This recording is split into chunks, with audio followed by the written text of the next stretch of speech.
J'en profite pour vous saluer tous au nom de Jésus. Un matin merveilleux, un matin plein de bénédictions.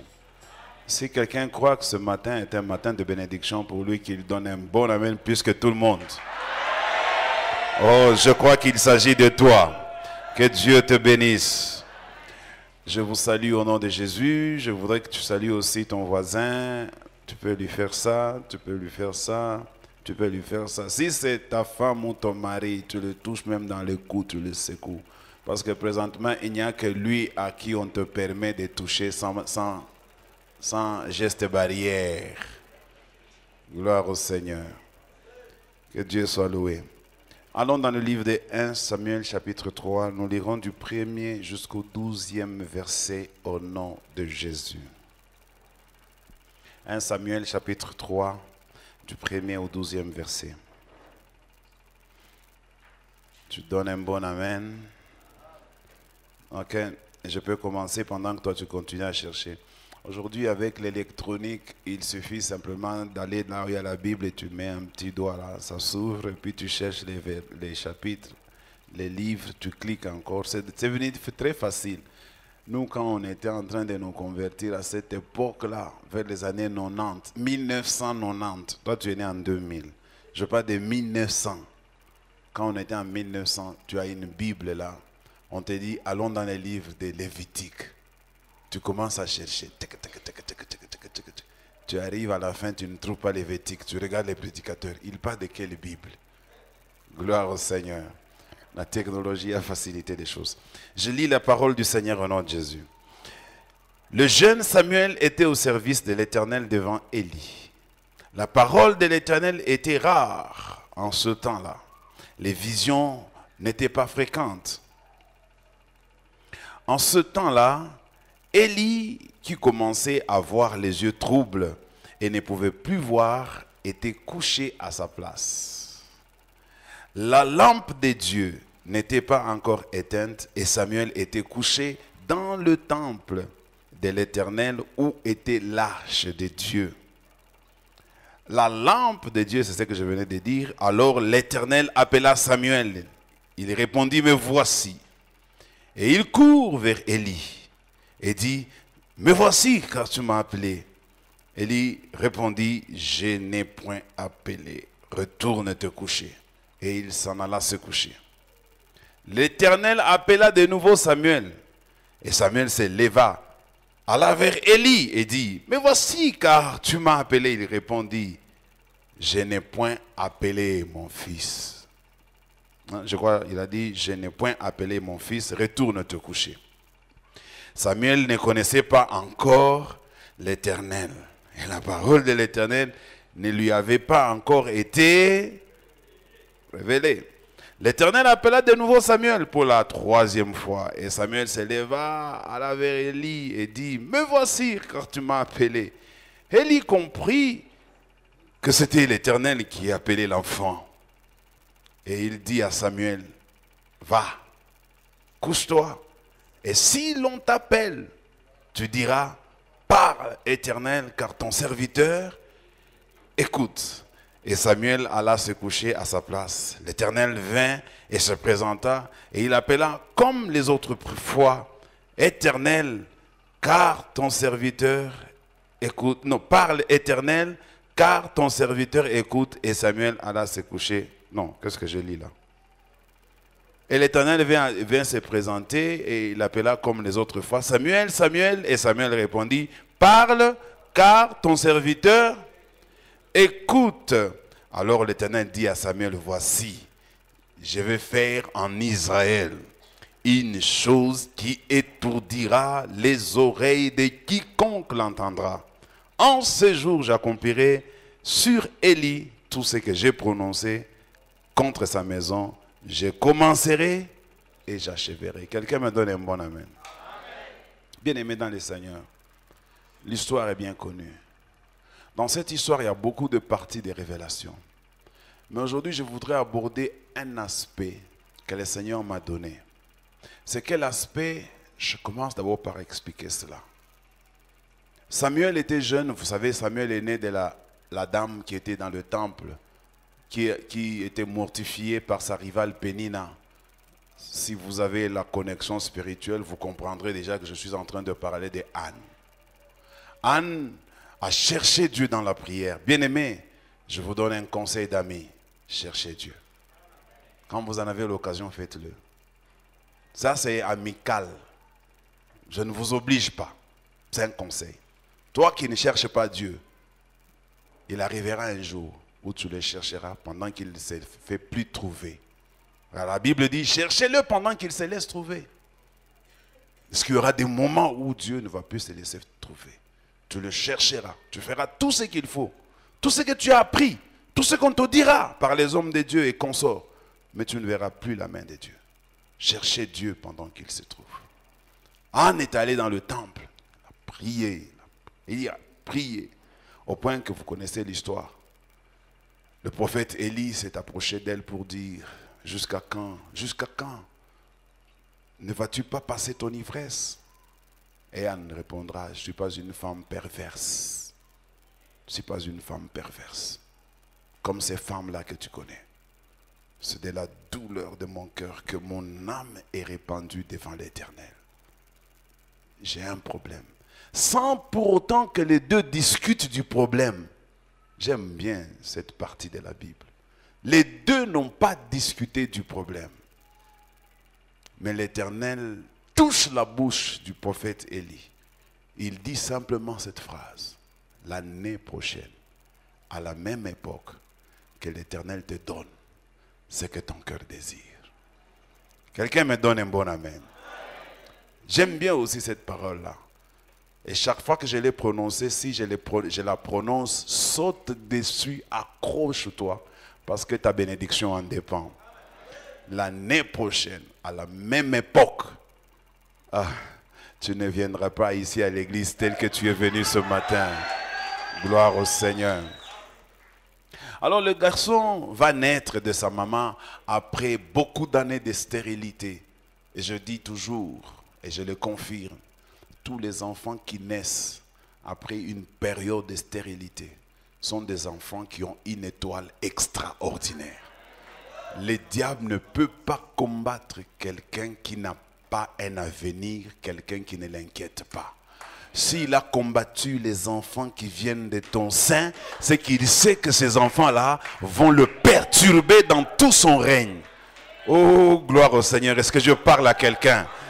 Si tu as des difficultés d'enfantement, sache qu'il y a un trésor que Dieu t'a préparé, Dieu t'a réservé. Et quand le trésor sortira, il sera une bénédiction, non pas seulement pour toi, il risque d'être une bénédiction même pour la nation. Est-ce que je parle à quelqu'un? L'enfant qui est né de cette femme s'appelle Samuel, le prophète. Comme Anne avait dit à l'homme de Dieu, si l'Éternel me donne, plutôt Anne avait dit à Dieu, j'aime ça aussi, il n'a pas dit à l'homme de Dieu, il a dit à qui? Si tu me donnes un fils, je vais te le donner aussi. Je vais te le donner en sacrifice. Il sera à toi. Vous savez, c'est très bizarre, n'est-ce pas? Une personne qui a besoin d'un enfant, je pense que c'est pour son propre intérêt. Il veut voir cet enfant à ses côtés, il veut grandir avec cet enfant. Peut-être que quand cet enfant deviendra un jour mature, cet enfant le prendra un jour en charge. Je crois que ce sont les raisons pour lesquelles nous cherchons tous les enfants. Parfois aussi pour nous regarder dans les enfants. Quand je regarde, je dis, je me retrouve dans cet enfant. Voilà les raisons pour lesquelles nous cherchons les enfants. Mais cette femme n'est pas motivée par toutes ces raisons. Elle, la motivation qu'elle avait, c'est qu'elle arrive à porter aussi un enfant. Même si après la naissance de cet enfant, l'enfant ne lui appartiendra pas. Ça, ce n'est pas le problème. Au moins que moi aussi, je porte un enfant dans mon sein. Quelqu'un m'écoute, c'est ce que je suis en train de dire. Je suis en train de parler aujourd'hui comme un prophète de Dieu. Dites Amen très fort. Et puis, l'enfant naîtra. Anne a obtempérer à l'acte qu'elle avait. Vous savez, nous les hommes, nous prenons parfois des décisions que nous ne respectons pas. La Bible dit, ne sois pas pressé de prendre un vœu. Avant de prendre un vœu, réfléchis. Vous prenez rapidement un vœu. Baba, comme on n'est pas, utaona we mwenye. Les jours qu'il te donne à tukone, na mungu, na she à tukone. Alors que quand tu demandais, tu disais utaona we mwenye. Vous savez, les hommes, c'est qu'ils sont. Quand ils ont le désir ardent d'obtenir quelque chose, ils sont comme fous et capables de tout. Mais dès qu'ils ont la chose pour laquelle ils étaient capables de se tuer, ils oublient. Ils la considèrent comme une chose normale, comme une chose ordinaire. Frère, ce que Dieu t'a donné peut être ordinaire pour les autres, mais pas ordinaire pour toi. Anne n'était pas une affaire ordinaire plutôt. Samuel n'était pas une affaire ordinaire pour Anne. Pour d'autres femmes, mettre au monde n'est pas un problème, mais pour toi, mettre au monde, c'est un miracle. Pour quelqu'un d'autre, trouver du travail n'est pas un problème. Il peut changer dans une année 4 travails. Mais pour toi, trouver un travail, c'est un miracle. Ne te compare pas à celui qui est favorisé par la nature. Lui peut avoir ça facilement. Trouver un mariage. Il y a certaines personnes, ils ont fait ça pour trouver un mariage. Mais si toi, tu l'as trouvé, tu es béni. Mais ne méprise pas celle qui n'a pas encore trouvé. Il y a d'autres personnes aussi, ils sont en bonne santé. Comme moi, Dieu m'a fait une grâce. Il m'a donné une bonne santé. Je le glorifie pour ça. Je ne tombe pas malade. Je suis toujours là. Je me réveille le matin, je suis toujours le même. À part le vieillissement que je constate de temps en temps. En dehors de vieillesse. D'ailleurs, dernièrement, il y a un pasteur qui est venu me voir. Quand on était en prière, il m'a regardé comme ça, il dit, Bishop, tu es encore rajeuni, hein? J'ai dit, gloire au Seigneur. Même le vieillissement, Dieu est en train de le combattre. Quelqu'un me donne un bon amen. Ah, il y a quelqu'un qui ne me croit pas. Il dit, mais ah, il y a un problème. Mais Dieu nous garde encore un tout petit peu. Il y a des gens de mon âge, quand je te les présente ici, tu ne vas pas croire. À chaque fois, ça auto-blindé. Vous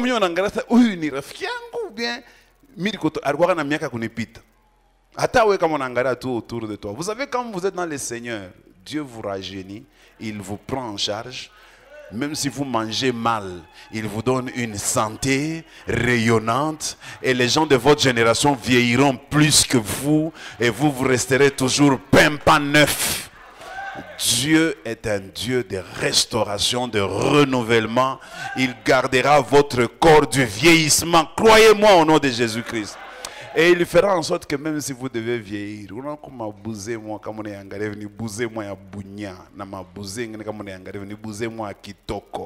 Dieu te donnera une vieillesse à kitoko.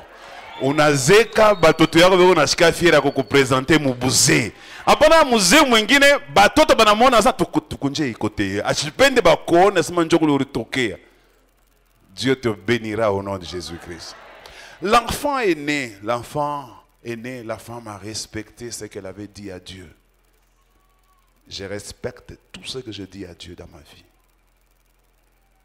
Tout. Vous savez, un jour, j'étais en train de souffrir dans cette même ville de Lubumbashi, sans moyen de transport. Le seul moyen de transport que j'avais à cette époque-là, c'était le vélo de mon cousin. Alors, j'étais étudiant à l'université. Je devais par moment emprunter son vélo pour aller à l'université. D'ailleurs, un jour, on est tombé avec maman Sylvie. Je l'amenais, elle était derrière moi. Je l'amenais au travail, ici à la SNCC toujours. Je devais la laisser, elle, au travail, et puis moi, je continuais à l'université. Arrivé au tunnel ici, il y avait des élèves qui montaient dans les couloirs là. Alors, il y avait 3 élèves qui étaient devant moi, qui ne m'ont pas vu venir. J'ai klaxonné, ils n'ont pas entendu. Alors, je les ai cognés. Moi, je me suis protégé comme j'avais les guidons. Hein. Mais maman Sylvie, là derrière, on l'a projetée comme ça. Elle est tombée, elle a fait un rebond de 3 fois. Pam, pam, pam. Et depuis ce jour-là, elle a arrêté de monter sur mon vélo. J'ai commencé à la supplier. Elle préférait aller même à pied de la Kamalondo où nous étions jusqu'ici à la SNCC. Je lui dis, mais monte, j'ai quand même... On ne va plus tomber. Il dit, moi. Bien-aimé dans le Seigneur, parfois quand vous regardez les gens, vous ne comprenez pas là d'où ils viennent. Glorifions seulement le Seigneur. Chacun a une histoire. Chacun a une histoire. Alors j'avais dit à Dieu, Seigneur, si tu daignes me donner seulement un véhicule, je le mettais à ton service. Même si on me réveille à 3 heures du matin, je sortirai. Et le Seigneur m'a donné un véhicule. Ceux qui sont de l'église il y a longtemps, ils connaissent de quoi je parle. Ce véhicule-là, il était de couleur rouge-blanc. C'est ce véhicule-là qui nous a aidé à construire cette église. C'était une camionnette. Tous les moellons, tous les graviers, tous les sables qu'on a fait dans cette église, c'est avec cette camionnette. Et moi-même, j'étais le chauffeur. Ils ont même surnommé ça char de combat. C'était tellement robuste que c'est facilement...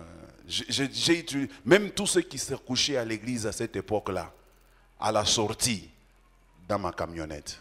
Donc la mariée et l'enfant entraient devant. Ceux qui l'accompagnaient, les mamans de l'église étaient derrière, en train de chanter Hosanna, et moi je conduisais pour ramener la maman à la maison. J'ai travaillé avec ces véhicules-là, parce que j'avais dit à Dieu, si tu daignes me donner un véhicule. Mais toi, combien de fois tu as fait des promesses que tu n'as pas honorées? Anne va honorer sa promesse. Elle va donner l'enfant. Malgré que c'était le prémisse de ses entrailles. Elle a dit, je ne le garderai pas. J'avais dit à Dieu que si tu daignes me donner, cet enfant-là, je te le donnerai. Elle a obtempéré. Elle a donné cet enfant. Cet enfant a commencé à grandir dans le temple. Et l'enfant dormait là où se trouvait l'arche de l'Éternel. Le prophète Élie était vieillissant. Il avait même des difficultés pour commencer à voir. Il ne voyait plus bien. Un jour, Dieu est apparu au jeune homme. Il appelle par son nom. Comme je dis à quelqu'un, même si ton père t'a donné un nom, Dieu connaît ces noms-là. Même si toi-même tu t'es surnommé, Dieu connaît même ton surnom. Dieu, il est bon, il nous connaît par notre nom. Il dit, Samuel, Samuel. Le gaillard entend la voix, mais il ne sait pas qui l'appelle. Il va vite aller vers le prophète Élie pour dire, me voici, tu m'as appelé. Il dit, non, je ne t'ai pas appelé. Le prophète s'endort. Pour la deuxième fois, la même chose. Le gaillard rentre vers le prophète. Le prophète lui dit, je n'ai pas appelé. Il s'endort encore. La troisième fois, l'Éternel appelle encore. Bien-aimé, je vais dire à quelqu'un, Dieu, quand il a besoin de quelqu'un, quand il cherche quelqu'un, quand il appelle quelqu'un, autant de fois qu'il t'appellera, il continuera toujours à le faire jusqu'à ce que tu répondras à son appel. Donne-moi un bon amen. Alors quand l'enfant va aller pour la troisième fois, le prophète va lui dire, il a compris. Oh, quelqu'un me donne un bon amen. À la deuxième fois, le prophète avait soupçonné quelque chose. À la troisième fois, le prophète était convaincu. Vous savez, par moment, vous devez être connecté aux hommes de Dieu que Dieu vous donne. Parce que si le prophète Élie ne voulait pas que cet enfant-là soit béni, il avait sa bénédiction entre ses mains. Le prophète Élie avait des enfants, Phiné et Ophni, ses propres enfants. Comme en Israël, Dieu appelait toujours une famille. Ça allait toujours de père en fils. Donc c'était censé que c'est l'un de ses enfants qui devait le remplacer. Alors à ce jour-là, il a compris tout simplement que Dieu n'avait pas besoin de mon enfant. Dieu avait besoin de ce jeune homme qui dormait à côté de l'arche. Il était comme un garçon abandonné à l'église. Comme certains enfants que nous avons ici à l'église, qui passent nuit à l'église, qui chez eux c'est à l'église. Nous allons partir, nous reviendrons, nous les trouverons là. Lui, quand il sort pour se promener, il rentre à l'église. C'était ça la vie de Samuel. Il vivait à l'église, il dormait à l'église, il mangeait à l'église. Il ne connaissait pas la maison de ses parents parce qu'il avait été offert. Je n'ai pas lu dans la Bible qu'un jour Samuel est allé voir sa mère. Je n'ai pas lu dans la Bible un jour où sa maman a dit, aujourd'hui je vais aller te présenter à ma cousine qui habite du côté là. L'enfant est... Quand tu donnes à Dieu, ne viens pas chercher à réclamer ce que tu as déjà donné à Dieu. Et quand tu donnes à Dieu, ne donne pas les ordres sur ce que tu as déjà donné. Donne-moi un bon amen. Quand tu donnes à Dieu, la gestion appartient à ceux qui représentent Dieu. Tu peux donner à Dieu quelque chose. Tu peux donner à Dieu de l'argent. Mais ne viens pas chercher à savoir qu'est-ce qu'on fait de ton argent. Ça, ce n'est pas ton problème. Ton problème, c'est de donner. Et toi, tu as donné à qui? À Dieu. Ce qu'on va en faire n'est pas ton problème. Anne n'est jamais venue vérifier si l'enfant était en bonne santé. Ce n'était plus son problème. Oh, papa prophète, on est chungé mtoto bien. Anne était na wako. Quelqu'un me donne un bon amen. Je continue. J'ai intitulé mon message de ce matin, les mots de passe. Mots de passe.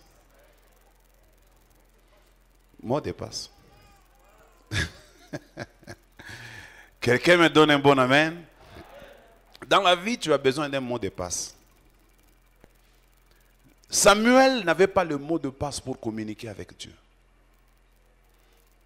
Il y a des gens aujourd'hui qui sont dans l'église, qui servent même Dieu, mais qui n'ont pas encore le mot de passe. Ils servent ardemment depuis leur jeunesse. Ils commencent même à vieillir, mais n'ont toujours pas le mot de passe. C'est une affaire de mot de passe. Tu commences à te dire, tu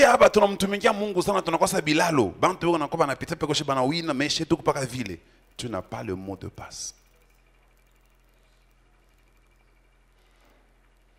Je me souviens un jour, la Bible me dit dans Actes chapitre 3, un jour, Pierre et Jean sont allés au temple.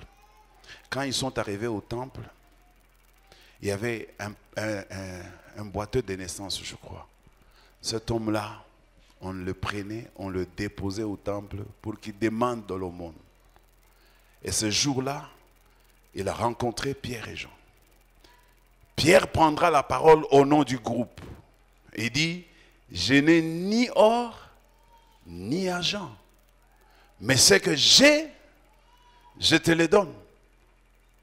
Ce que j'ai, je te le donne. Il avait quoi? Le mot de passe. Cet homme-là n'était jamais entré dans le temple de toute sa naissance parce qu'en Israël, un boiteux, un paralytique ne pouvait pas entrer dans le temple. Il pouvait juste rester dehors, mais pas entrer dans le temple. Mais Pierre avait son mot de passe pour qu'il entre dans le temple. Donne-moi un bon amen. Bien-aimé, dans la vie, tu as besoin de quelqu'un pour te donner le mot de passe. C'est un code. C'est un code. Password, comme il dit en anglais. C'est un code d'accès. Tu ne peux pas accéder si tu n'as pas le code. Et quand on lui a donné le code, il dit au nom de Jésus, lève-toi et marche. Le paralytique qui n'était jamais entré dans le temple, ce jour-là, il est entré pour la première fois derrière Pierre et Jean en train de sauter et de louer Dieu parce qu'il a reçu le mot de code. À partir de ce jour-là, tous les jours quand il venait au temple, cette fois-là, il ne s'arrêtait plus dehors parce qu'il avait déjà le code, il pouvait encore entrer dedans. Si tu connais le code de quelqu'un, tu peux entrer dans son téléphone, tu peux entrer dans son portable. Si tu connais le code de quelqu'un, tu peux entrer même dans ta boîte électronique. Est-ce que tu connais le code du téléphone de ton mari?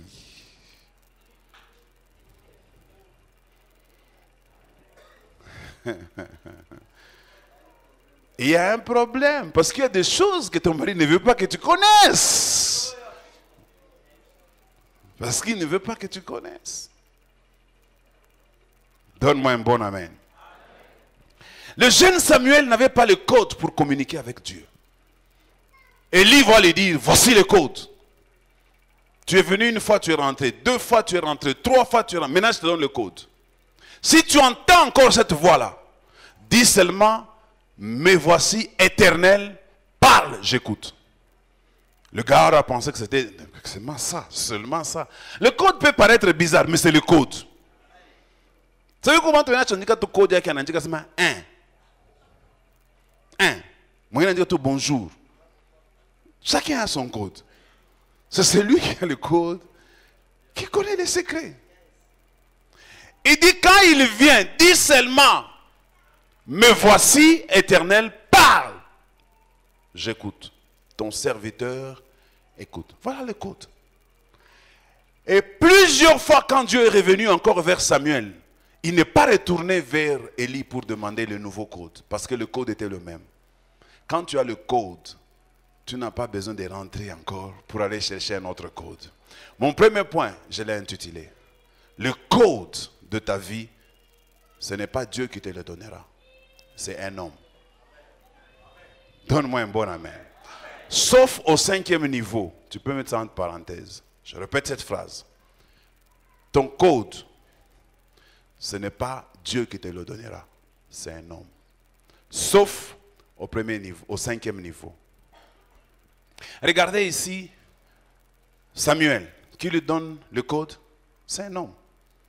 Dieu cherchait Samuel. Mais Dieu n'a pas donné le code à Samuel. Il pouvait dire, Samuel, Samuel, réponds-moi, me voici, Éternel, parle, j'écoute. Mais il n'a pas donné le code. Si l'homme de Dieu n'avait pas donné le code, autant de fois Dieu allait chercher Samuel, autant de fois Dieu n'allait pas rencontrer Samuel. Ce n'est pas de l'injustice, c'est de la hiérarchie. Dieu, c'est un Dieu d'ordre. Non, on a pas code. Regardez si le paralytique n'était pas entré jusqu'à ce qu'on lui a donné le code. Il priait. Baba, mirifankanini miuyu. Bantu bote. Bashakona mutample vile mwiko mimisha onaka. Mungu wangu, unisaidie. Unisaidie. Il a gêné. Il a fait tout ce qu'il voulait, mais il n'avait pas le code. Mais quand un homme est venu, il lui a donné le code. Et puis, écoutez dans la réponse de Pierre. Il n'a pas dit, il a d'abord dit, regarde-nous bien, regarde-nous au pluriel. Mais il n'a pas dit, nous n'avons ni or. Il a dit, gêné. Il n'y a qu'une seule personne qui peut te donner le code. Donne-moi un bon amen. Il n'y a pas deux. Même si nous sommes plusieurs, une seule personne a le code. Même si nous sommes 10 serviteurs, mais parmi les 10 là, Dieu va donner le code à une seule personne. Deuxième point que je vais développer. Le code du premier niveau ne fonctionne pas dans le deuxième niveau. Donc, il y en a qui travaillaient dans le premier niveau, ils avaient le code du premier niveau. Mais quand la recherche qu'ils faisaient demandait d'aller dans le niveau 2, ils demandaient de l'aide à celui qui avait déjà le niveau 2. Donc, tu peux avoir le code du premier niveau, mais ce code-là ne peut pas marcher au deuxième niveau. Je vous donne un exemple dans la Bible. Samuel a reçu un code de la part d'Élie. Il lui a dit, tu diras, mais voici, Éternel, parle, ton serviteur, écoute. Code, premier niveau. Au deuxième niveau, il n'a pas utilisé les mêmes codes. Il doit oindre roi en Israël. Et Dieu lui envoie quelqu'un qui s'appelle Saül. Saül est en train de chercher les ânesses de son père. Il ne les trouve pas. Toute la journée, il a cherché. Il commence à se fatiguer. Il dit, est-ce qu'on ne peut pas aller consulter un homme de Dieu? Ils sont allés le consulter. Il n'avait toujours pas le code. Mais le code que Samuel va utiliser pour ouvrir la vie de Saül, ce n'est pas le même code qu'on lui avait donné par Élie. Parce qu'au deuxième niveau, il y a un autre code. Donne-moi un bon amen. Le premier niveau, ça peut être, ça te concerne seulement toi. Mais le deuxième niveau peut concerner aussi d'autres personnes. Est-ce que je parle à quelqu'un qui m'écoute ce matin? Ou bien je suis tellement très haut que vous ne me comprenez pas? Donnez-moi un bon amen si vous me comprenez. Dans le deuxième niveau, Samuel va donner un code différent du premier.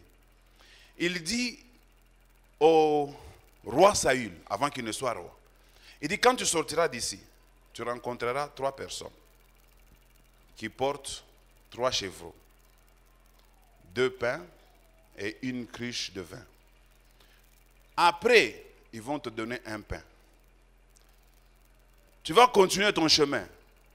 Et là, tu vas rencontrer encore, je saute le deuxième là, je vais directement au troisième. Tu vas rencontrer un groupe de prophètes. Quand tu rencontreras le groupe de prophètes, ils seront en train de chanter avec des harpes. Quand tu les rencontreras,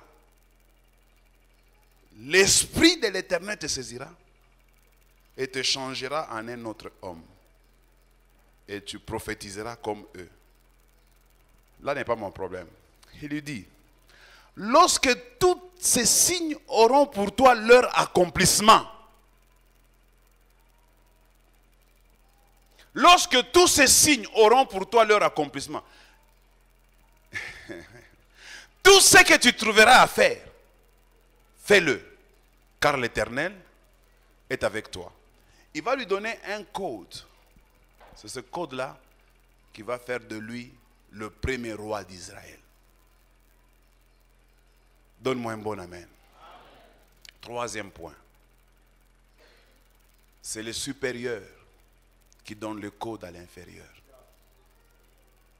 Ce n'est pas ton coéquipier qui peut te donner un code.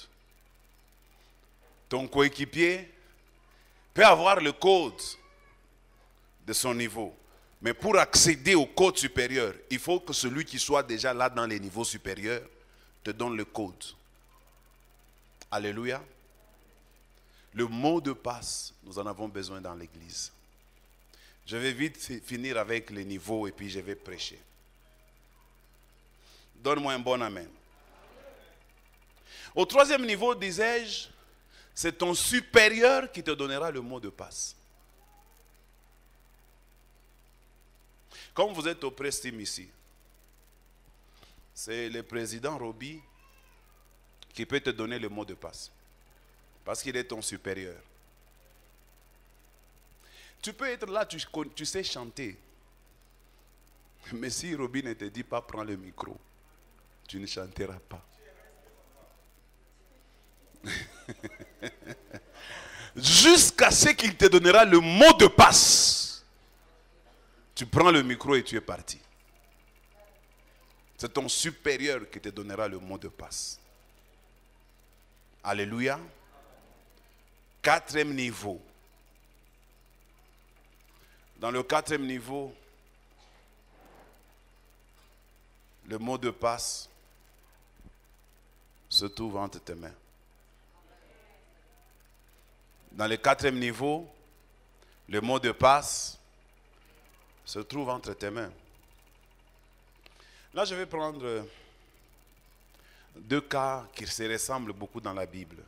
C'est le cas du prophète Élie et le cas du prophète Élisée, le père et le fils. Élie, c'est le père d'Élisée. Tous les deux vont traverser un problème avec 2 veuves. Élie avec sa veuve, Élisée avec sa veuve.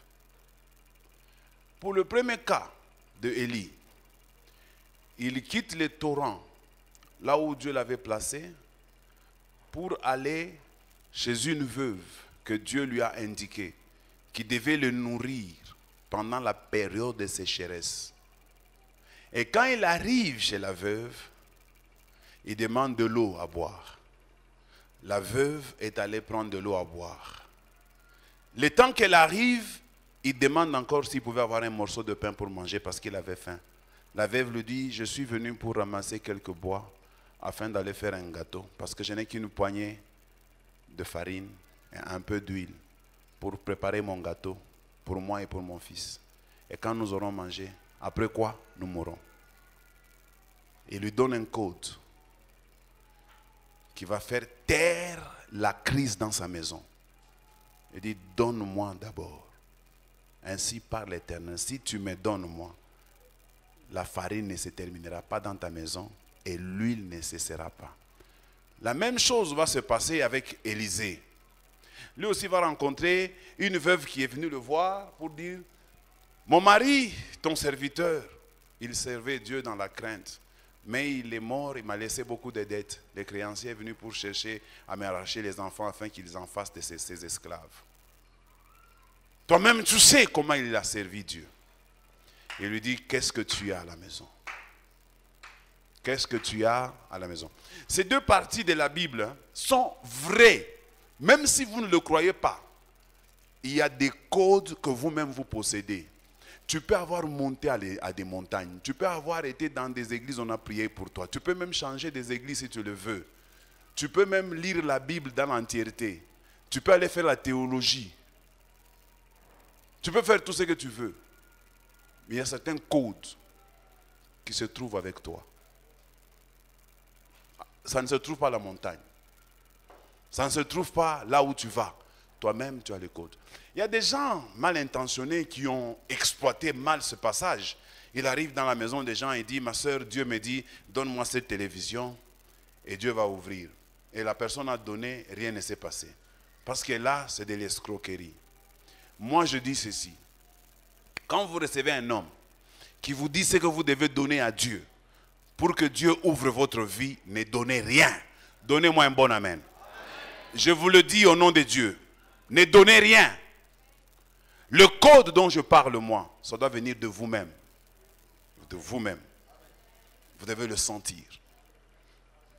La Bible dit, si vous n'avez pas la conviction, tout ce que vous faites sans conviction est un péché.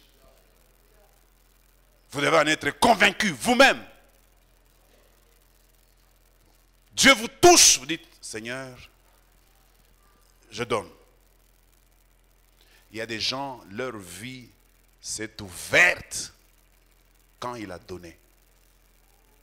Ce que tu détiens bloque ce que tu cherches. Tu as cherché pendant longtemps. Mais ce que tu cherches se trouve dans ce que tu possèdes. Libère ce que tu possèdes, Dieu te donnera ce que tu cherches.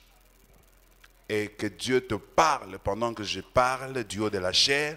Et ça sera pour toi un code pour te délivrer de la situation qui t'a fait troubler pendant des années, pour lesquelles tu n'as pas trouvé de solution. Tu as fait tout ce qu'il fallait faire, mais cette fois-ci, je te donne un code qui se trouve entre tes mains, au niveau 4. Ce code-là, c'est toi qui l'as. Si tu ne fais pas, ce n'est pas un problème de Dieu, c'est ton problème. Si les deux veuves avaient refusé à Élie et à Élisée, ce n'était pas un problème d'Élisée. Dieu avait encore une autre solution. Mais c'était pour leur propre bénéfice. Parce que la première veuve, elle dit quoi? Après avoir fait les gâteaux, moi et les fils, nous mourrons. Donc leur mort se trouvait dans le gâteau. Et leur vie, leur survie se trouvait dans le gâteau. S'ils le mangeaient, ils mouraient. S'ils le donnaient à l'homme de Dieu, il vivait. C'est eux qui possédaient ça. L'autre là, elle n'avait rien à la maison à part un petit vase d'huile. Ce que tu possèdes réserve un secret pour ce que tu cherches. Elle a donné ce qu'elle avait dit. Qu'est-ce que tu as? Je n'ai qu'un peu d'huile. Il dit, va prendre des vases dans tous les vasinages, en aussi grand nombre que tu le peux. Avec ces petites huiles qu'elle avait, elle a commencé à verser dans les vases. Les vases se remplissaient. Il dit, quand un vase se remplit, tu le mettras de côté. Ferme la porte derrière toi. Elle a fait ce travail-là. Jusqu'à ce qu'elle a fini avec le dernier vase. Quand le dernier vase a été rempli, l'huile a cessé.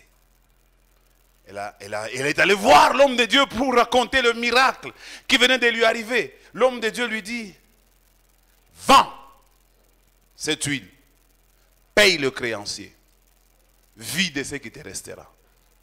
Dans ce qu'elle avait, il y avait le mot de passe. Tu as le mot de passe avec toi. Que le Dieu du ciel, le Dieu d'Israël, te fasse connaître ton mot de passe. Ce n'est pas n'importe quoi, c'est ce que Dieu te mettra à cœur. C'est ça le mot de passe. Si je parle à quelqu'un qui me donne un bon amen. Ta vie peut changer, mon frère. tu n'es pas condamné. Ta vie ne doit pas s'arrêter là-bas. Le Dieu que je vous parle, c'est un Dieu qui est capable de faire des exploits et qui peut sortir les gens du néant et qui peut confondre le monde des intelligents et des sages, qui peut faire des choses qui étourdiront les oreilles de quiconque les entendra. Parce que Dieu a dit au prophète Samuel, je ferai en Israël quelque chose qui étourdira les oreilles de quiconque les entendra. Est-ce que je parle à quelqu'un? Le 5e niveau et le dernier niveau. Là, c'est Dieu lui-même. Je l'avais dit au premier niveau, que c'est l'homme qui détient le mot de passe, sauf au 5e niveau. Au 5e niveau, ce n'est pas l'homme qui a le mot de passe. Le 5e niveau, c'est le niveau des alliances. Tout le monde n'a pas une alliance avec Dieu. Tu peux bien prêcher. Tu peux bien faire l'œuvre de Dieu. Tu peux servir Dieu avec ton argent. Dieu peut faire un miracle par toi. Ça ne veut pas dire que tu as une alliance avec Dieu. Une alliance commence par un mot de passe que Dieu te donne. Pas un homme. Tu peux faire des miracles, tu peux faire des choses avec un mot de passe qu'un homme t'a donné, oui. Mais dans une alliance, c'est Dieu qui donne le mot de passe. Je prends 2 cas et je termine. Le premier cas, c'est le cas de Moïse. Moïse a cherché à sauver le peuple d'Israël en esclavage, mais il n'avait jamais réussi à le faire. Malgré tous ses efforts, il n'avait jamais réussi. Jusqu'à ce qu'il a même tué quelqu'un. Quand tu veux servir Dieu à un niveau, au 5e niveau, si tu veux forcer, tu vas tuer quelqu'un.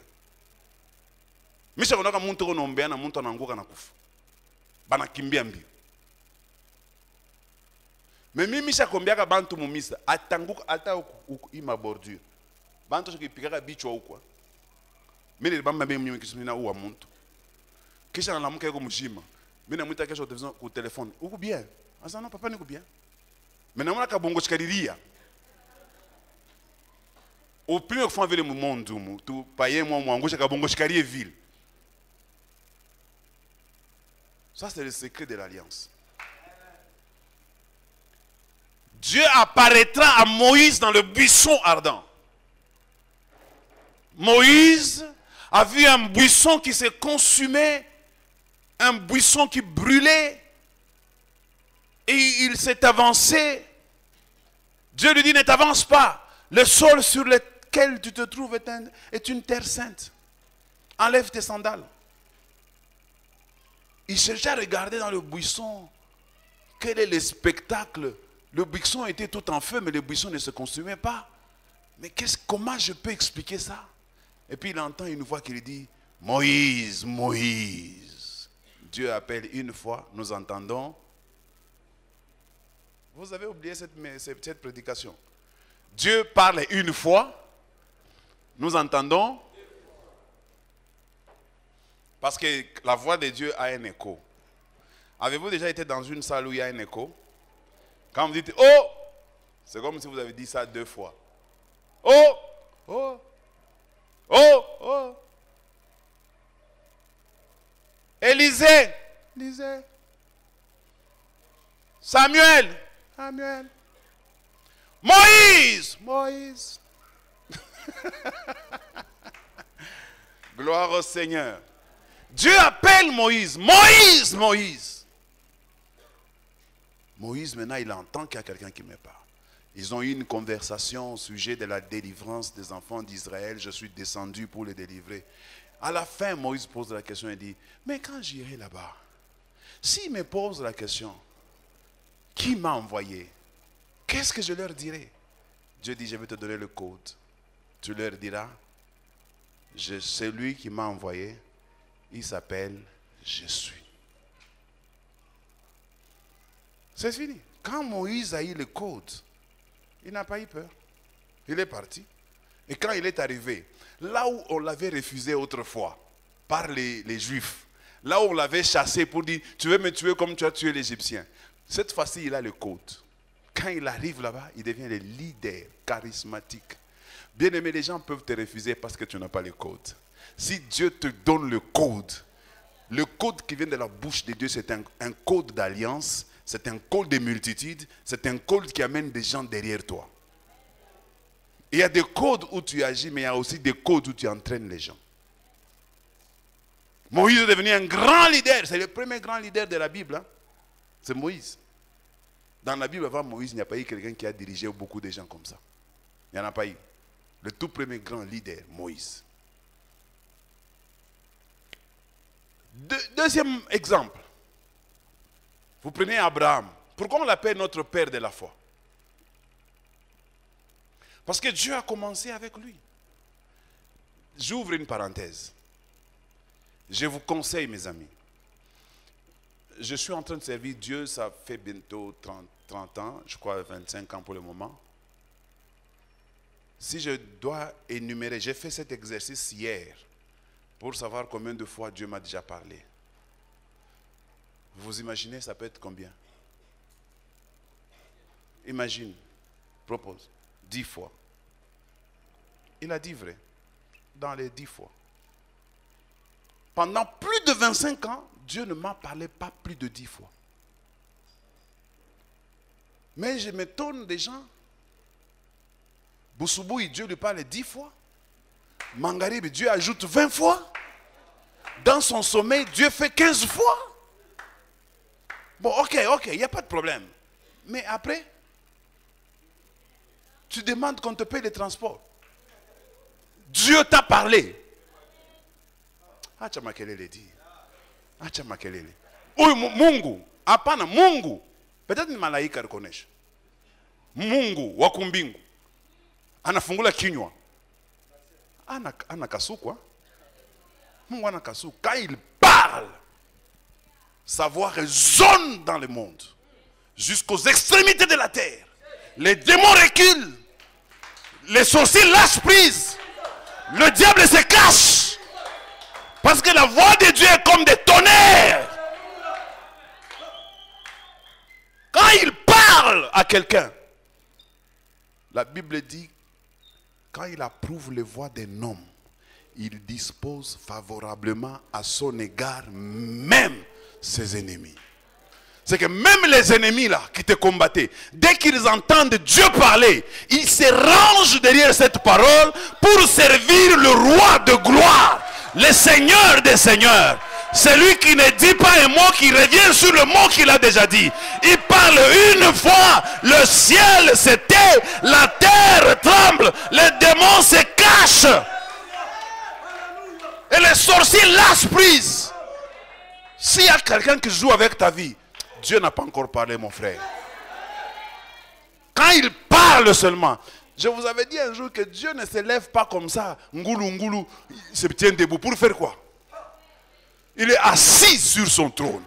Et de son trône, il parle seulement. Que la lumière soit. Et la lumière fut.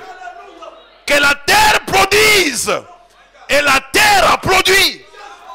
Qu'il y ait des luminaires pour éclairer le jour. Et il y a eu des luminaires. Qui pouvait résister à la parole de Dieu? De quel Dieu parle-t-il? Qui est le Dieu qui te parle, toi? Quel est ce Dieu-là qui peut dire une chose qui se contredit demain? Quel est ce Dieu-là qui peut te révéler quelque chose sans savoir que cette chose avait des conséquences? Avant qu'il ne parle, il connaît les conséquences. Quelqu'un a dit, même quand Dieu n'a pas bien parlé, ce que Dieu a dit devient la vérité. Parce qu'il a parlé. Parce que la vérité est définie par Dieu. Ce n'est pas l'homme qui définit la vérité. Quand Dieu dit c'est ça, qui s'y opposera? Qui va lever son petit doigt? Qui va conseiller Dieu? Qui était là quand il a tout commencé? Si Dieu dit je t'ai appelé, je t'ai établi, afin que tu portes de fruits, que 1000 tombent à ton côté, Que 10 000 tombent à ta droite, tu ne seras pas atteint. Là où toi tu seras stabilisé. Les ennemis viendront par un seul chemin, mais ils fuiront devant toi par 7 chemins. Ils viendront avec un langage, mais ils fuiront avec plusieurs langages. Que le Dieu de la Bible agisse ce matin. Et que le Dieu de la Bible parle dans la vie de quelqu'un ce matin. Nous avons besoin d'écouter la parole de Dieu. Je veux dire à quelqu'un ce matin que le Dieu dont je suis serviteur te révèle maintenant quelle est sa volonté. Et que dans cette prédication de ce matin, qu'il te donne un mot de passe pour ta vie. Est-ce que quelqu'un peut recevoir son mot de passe de ce matin? Que le Dieu de la Bible dont je suis serviteur, c'est lui qui m'a appelé là d'où j'étais. C'est lui qui m'a sorti du néant. C'est lui qui m'a établi et qui m'a poussé à produire des fruits. Que ce Dieu-là,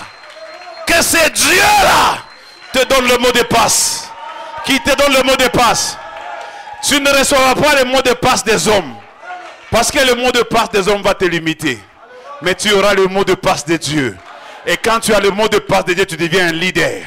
Tu deviens un leader d'entreprise. Tu deviens un leader d'opinion. Tu deviens un leader politique.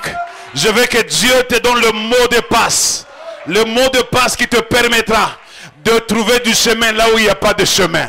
Moïse est devenu un héros après qu'il ait entendu le mot de passe de Dieu. Est-ce que je peux encore parler à quelqu'un? Je vais terminer en te disant, cette année, oh, est-ce que je peux donner le mot de passe à quelqu'un? Ainsi parle l'Éternel des armées. Cette année ne se terminera pas. C'est une année de l'intemporalité. Même si les choses ne semblent pas être correctes, même si les choses ne semblent pas être vraies, même si les choses semblent être impossibles, je le déclare comme un homme de Dieu, envoyé de Dieu. Dieu a mis sa parole dans ma bouche. Je le déclare. Le 31 décembre ne va pas arriver. Même si nous sommes le 31 décembre, minuit ne va pas arriver avant que l'Éternel des armées fasse quelque chose dans ta vie. Tu as ainsi reçu ton mot de passe. Acclame le Seigneur, glorifie-le. Pousse des cris de joie. Exalte ton Créateur. Il vient de te donner le mot de passe. Reçois ton mot de passe de cette année. Tu ne mourras pas. Tu vivras. Et tu raconteras les œuvres de l'Éternel.